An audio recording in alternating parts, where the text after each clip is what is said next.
Mesdames et messieurs, bonjour et bienvenue à cette émission Dossier sur la vie municipale présentée par la Ville d'Amos. Aujourd'hui, nous accueillons pour la première fois Valérie Castonguay et vous allez nous expliquer quel est votre travail au sein de la Ville d'Amos. Bonjour, Madame Castonguay, comment allez-vous? Bien, merci, vous. Oui, très bien. Alors, nous allons parler aujourd'hui des Journées de la culture, précisément. Mais pour débuter, j'aimerais ça qu'on vous présente en tant qu'employé municipal et quelles sont vos fonctions. En fait, je suis agente de développement en loisirs et en culture. C'est vraiment un nouveau poste là, qui a été créé suite à la nouvelle politique territoriale culturelle qui va sortir. Puis j'ai commencé le 1er juin, là, donc c'est vraiment récent, là, mon entrée. Donc j'ai vraiment un mandat assez large. J'ai un mandat 50 loisirs et 50 culture. Et dans mon 50 culture, là, il y a un 25 MRC puis un 25 Ville d'Amos. Donc je vais aussi travailler auprès de la MRC là, par rapport à le volet culture, qui est à la suite de la politique là, culturelle territoriale qui va sortir là, prochainement. Là. Donc, lorsqu'on va faire des interventions, on va parler aussi au niveau de la MRC. Alors, ça va être très intéressant. Oui, alors, aujourd'hui, vous voulez nous parler de la 24e journée de la culture qui vont avoir lieu au niveau provincial. Vous me dites que c'est du 25 septembre au 25 octobre, mais nous, on est allé plus précis que ça. Alors, c'est du 24 septembre au 24 octobre. Et dans le citoyen de cette semaine, on retrouve cette badge à la fin du journal qui nous explique la panoplie d'activités qu'on va résumer aujourd'hui pour que les gens puissent savoir un peu plus où on s'en va.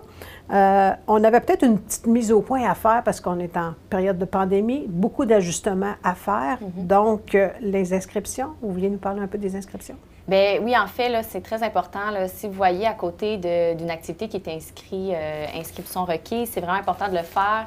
Vu la situation, les organismes ou les entités culturelles n'ont pas le choix, ont des places limitées dû à la distanciation sociale.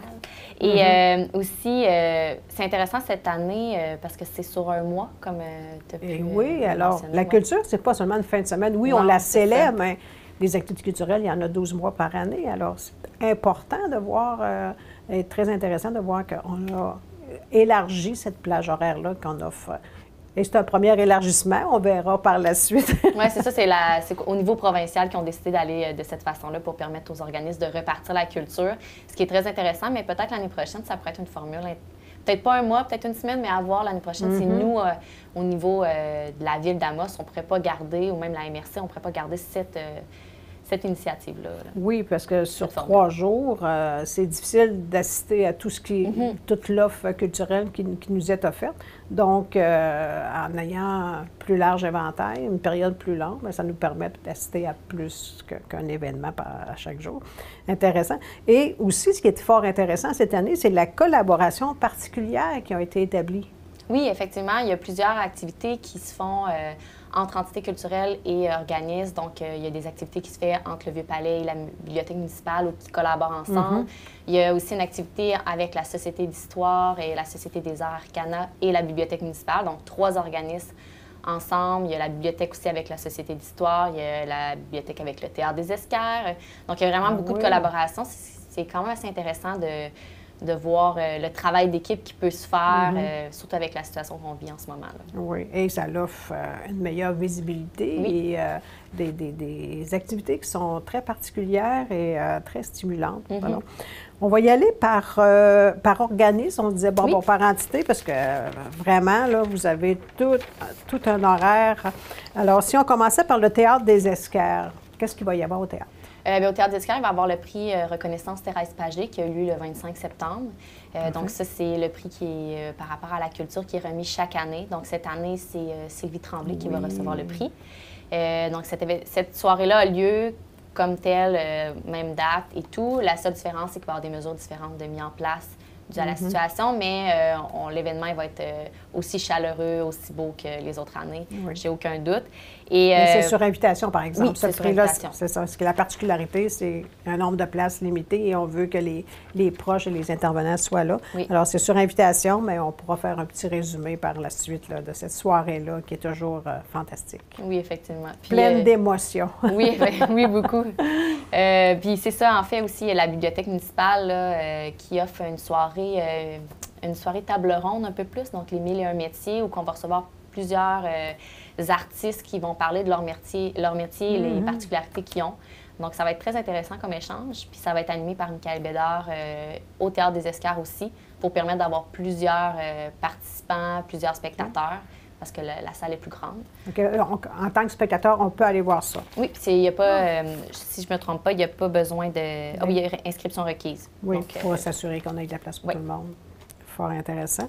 Ensuite, on parlait de la bibliothèque aussi, qui a une programmation fort intéressante. Oui, dans le fond, il y a aussi là, les Castors d'Amos, qui est une exposition que ça démarre, en fait, les Journées de la culture de cette façon-là aussi, avec la Société des arts et la Société d'histoire.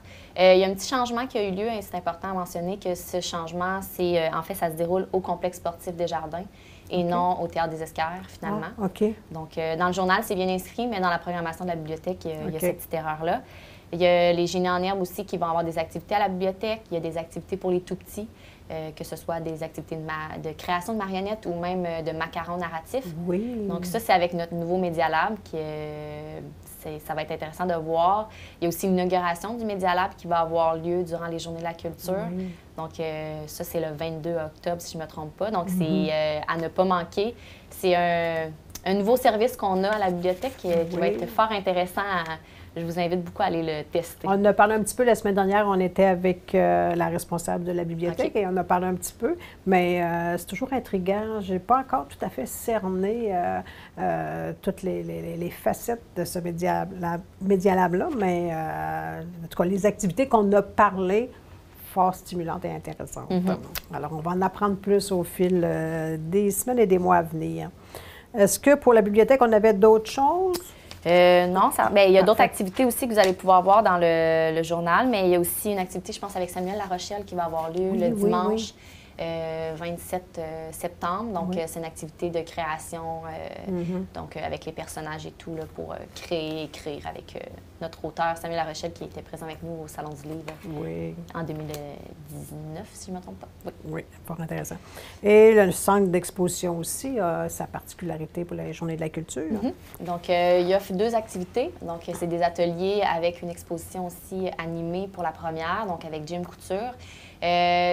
Il y a une petite remarque à faire par rapport à ça. Il y a 2 volets à cette activité-là qui se déroulent le 26 septembre. Il y a une section au centre d'exposition. Donc, la première partie se déroule là avec une visite animée. Mais la deuxième se situe à l'atelier de Jim Couture à la Morandière. Et ce transport-là est vraiment fait par le participant et non par le centre d'exposition. Mais il y a vraiment quelqu'un qui va être présent à l'atelier comme pour animer. Donc, ils ne sont pas laissés à eux-mêmes. Mais c'est important de prendre en considération que le transport est vraiment fait par le participant lui-même. Oui, parce qu'on parle de la Morandière, je ne sais pas combien de kilomètres, là, mais c'est quelques dizaines de kilomètres quand même. Là, donc, il faut prévoir plus qu'un vélo, d'après moi. Oui, effectivement. Est-ce que pour le centre d'exposition, on avait autre chose? Il y a l'activité de moulage pour l'Halloween. Ça, on m'a mentionné que ça va être un moulage différent. Puis, ça risque d'être intéressant. Mais on m'en dit pas plus, là, ça reste une surprise là, pour l'utilisation du matériel. OK. On peut rappeler que pour toutes ces activités-là, c'est important de dire que toutes les mesures sanitaires vont être prises, les mesures de distanciation, les masques, les gens doivent apporter leurs masques. On est vraiment là...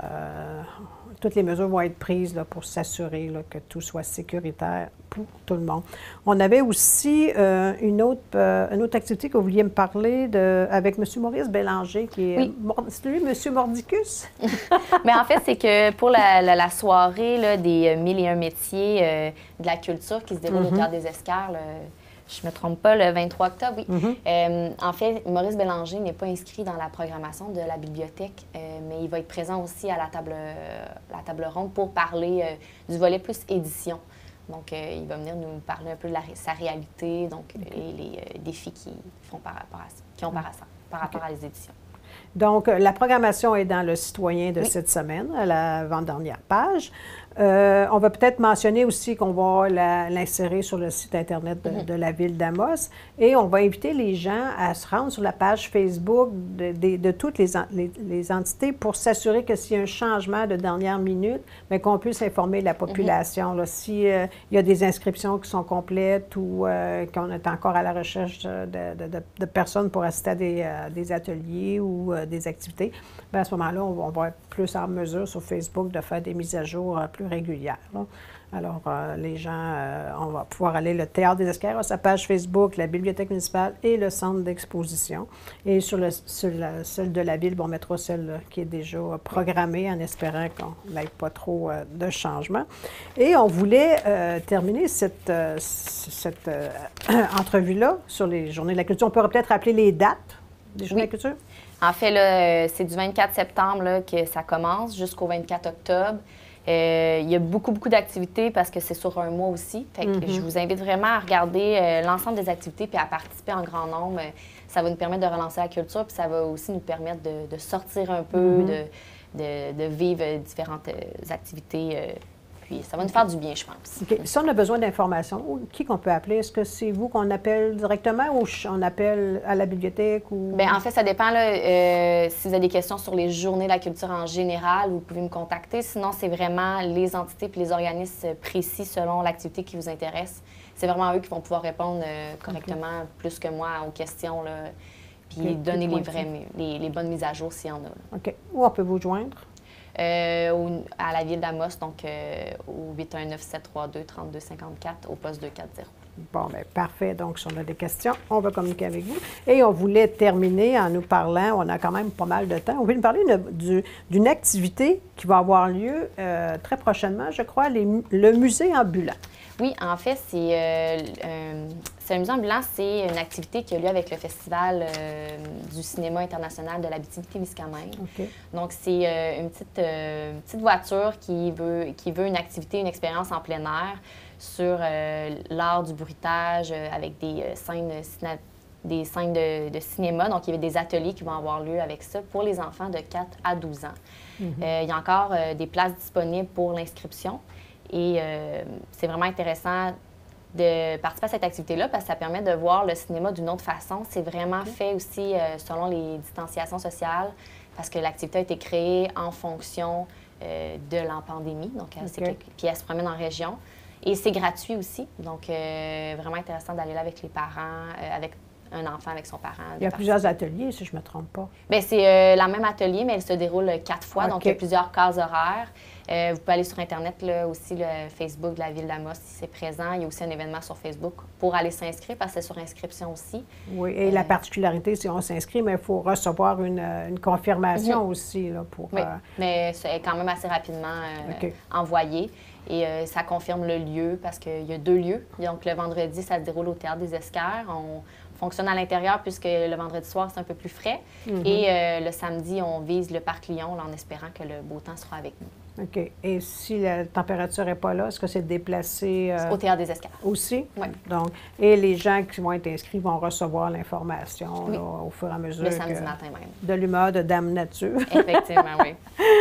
Alors, ça, on a jusqu'à quand pour s'inscrire au musée ambulant? Jusqu'à vendredi. Vendredi cette semaine. Oui. Alors, très belles activités. Alors, premièrement, je vais vous souhaiter la bienvenue au sein de l'équipe municipale. Merci. On est heureux de vous côtoyer régulièrement et de vous compter parmi nos collègues.